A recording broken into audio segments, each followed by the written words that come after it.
somebody that if you don't know, you may want to know.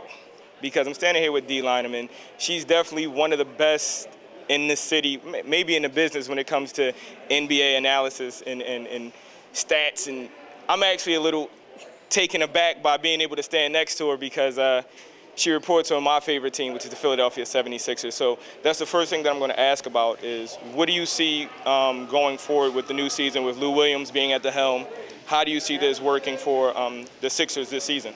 Well, I mean, I think it's definitely a work in progress in terms of this team. They're very young, but I think because of Eddie Jordan's style of offense, which you don't have to have traditional point guard, which will benefit Lou.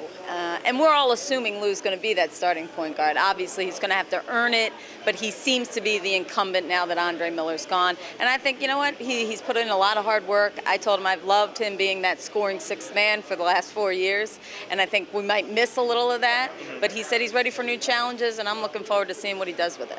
Well, if you listen to him yesterday, he mentioned multiple times that he was the starter. Oh, absolutely. Yes, and with that being said, me personally, I feel the same way you did with him coming off the bench, being that scoring sixth man, because it gives us that spark. With now drafting Jrue Holiday, how do you feel about his prospect as maybe being that starting or that sixth guard or the sixth person to come off the bench to give us that spark? I think the spark is actually going to come from Jason Capono this year as a sixth man. I don't think he's going to be in your starting lineup. He's a three-point threat, something this city liked when we had it with Kyle Korver, but it's been the only guy that really could knock down a three when you asked him to in the last couple of years. So I think your sixth man is going to be Jason Capono for them. I think Jrue Holiday, they will ease into. He will earn minutes for sure because this guy gets after it defensively, and people will love that about him. He's a very, very good defensive player. But he's 19 years old. His body is still that of a 19-year-old. And in the NBA, I think he can get beat up a little bit. So I think you'll see him eased into minutes and see more of a guard rotation that will include Willie Green, Lou, Jrue Holiday, and Andre Iguodala at the point sometimes also. With Jason Capono being that three-point threat that he is, don't you fear that we lose something with him coming into the game defensively? They always said that with Kyle also, but I thought Kyle was one of the better team defenders. I think he was more serviceable as a defender than Capono is. He could be. No, he definitely could be.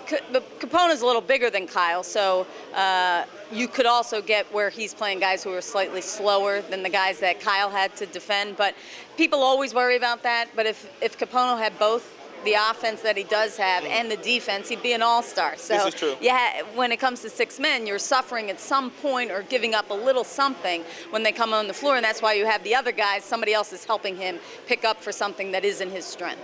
Okay, one last question, and it's about Andre Miller, someone who said they actually wanted to win a championship, but he actually opted to get more money, in my opinion, as opposed to trying to go to a team that has a realistic chance to win an NBA championship. What are your feelings on Andre Miller at this point? Well, actually, Andre Miller was one of my favorites. I love the way he plays the game. I love the way he sees the game. I love the way he makes people around him better.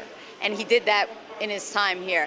And in my opinion, what the Sixers were willing and capable of offering him, I don't blame the man for wanting not so much more money, but longer term security, which he did get with the Portland Trailblazers.